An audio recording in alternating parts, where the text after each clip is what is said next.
Welcome to African American History Lesson 36. In this video, we will discuss the Freedmen's Bureau and its role in trying to reunite black families after emancipation. In the aftermath of the Civil War and the abolition of slavery, African Americans set out to reconstruct not only the nation, but the personal bonds that had been torn apart by centuries of enslavement. One of the federal government's first efforts to support this transformation was the creation of the Freedmen's Bureau, an agency designed to provide aid and establish civil order in a society transitioning away from slavery.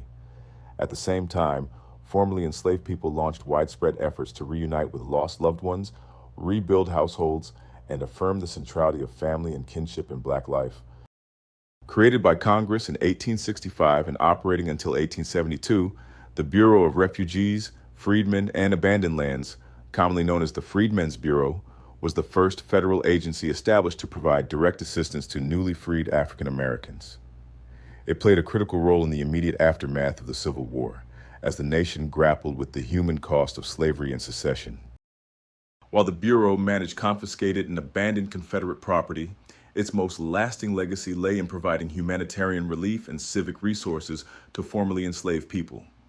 The agency distributed food and clothing, established hospitals and schools, and assisted in providing labor contracts and many other forms of direct assistance to newly freed African Americans.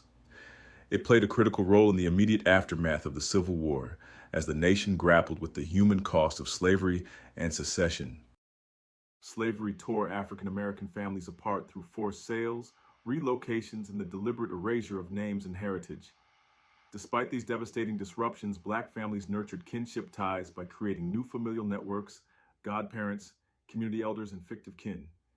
These became essential forms of support, resilience, and love both during and after enslavement.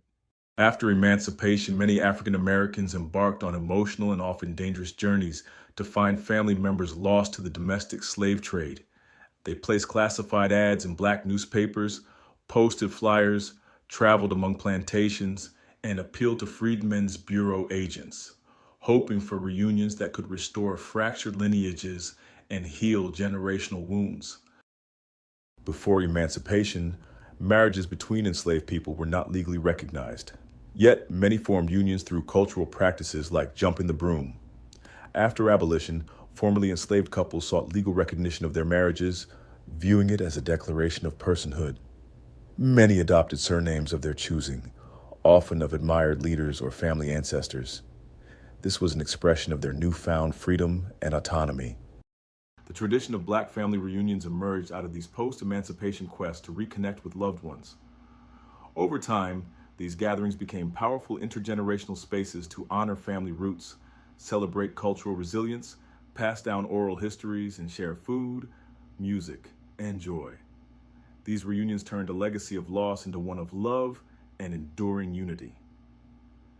Published in the Christian Recorder in 1864, Elizabeth Briscoe's heartfelt advertisement reflects the urgent efforts of formerly enslaved people to reconnect with loved ones after the chaos of slavery and war.